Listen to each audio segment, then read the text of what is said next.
In the photo is Ted Bundy, one of the most famous serial killers in United States history. During the 1970s, he kidnapped and murdered young women across several states. Many people described Bundy as intelligent, charismatic, and attractive. Because of this, for a long time no one suspected that he could be responsible for dozens of violent crimes. Ted Bundy was born on November 24, 1946, in Burlington, Vermont. At birth, he was named Theodore Robert Carshaw. His mother was Louise Carshaw. The identity of his biological father has never been officially confirmed. Bundy spent the first years of his life living with his grandparents. For a period of time, he was even told that his mother was actually his sister. In 1951, Louise moved with Ted to the state of Washington, where she married a man named Johnny Bundy. Ted later took his stepfather's last name. In school, he appeared to be a normal student. He performed well academically and did not attract serious attention from authorities. Later, he enrolled at the University of Washington, where he studied psychology. Many people who knew him described him as polite, intelligent, and charming. In the early 1970s, young women began disappearing in the state of Washington. Many of the victims were college students. Witnesses reported seeing a man approaching women and asking them for help.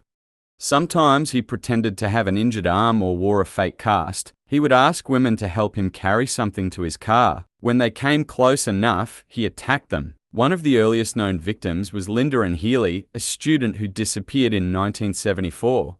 In July 1974, one of the most well-known incidents occurred near Lake Sammamish. Two women disappeared that day, Janice Ott and Denise Naslund. Witnesses reported seeing a man asking women for help loading a sailboat onto a Volkswagen car.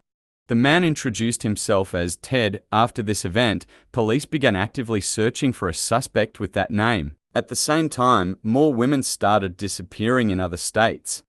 Victims began disappearing in Utah, Colorado, and Idaho. Among the victims were Melissa Smith, Laura Aimi, and Karen Campbell. In 1975, an important breakthrough occurred. A woman named Carol DeRonk managed to escape from an attacker. The man had approached her pretending to be a police officer and claimed someone had tried to break into her car. He asked her to come with him to his vehicle. During the ride, Carol realized something was wrong. She managed to jump out of the moving car and escape. Later, she identified her attacker as Ted Bundy. In August 1975, police in Salt Lake City stopped Bundy's car. Inside they found suspicious items including a crowbar, handcuffs, rope, and a mask. These discoveries raised serious suspicion among investigators.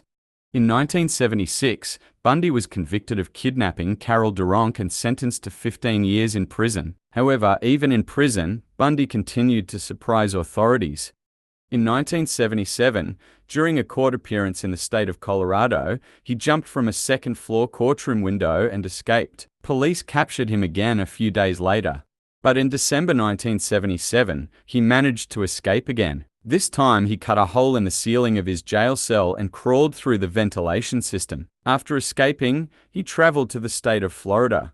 In January 1978, he entered a sorority house at Florida State University. During the attack, two students were murdered, Lisa Levy and Margaret Bowman. Two other women were seriously injured during the attack. The crime shocked the entire country and received massive media attention. A few weeks later, Bundy kidnapped a 12-year-old girl named Kimberly Leach in Lake City, Florida. She became his last known victim. In February 1978, police arrested Bundy after he stole a car. Officers quickly realized who he was and took him into custody. His trial soon became one of the most famous criminal trials in American history. In 1979, Ted Bundy was found guilty of multiple murders. The court sentenced him to death. On January 24, 1989, Ted Bundy was executed in the electric chair at a prison in Florida. Before his execution, he confessed to more than 30 murders. Investigators believe the real number of victims may be much higher. The case of Ted Bundy remains one of the most infamous serial killer cases in history.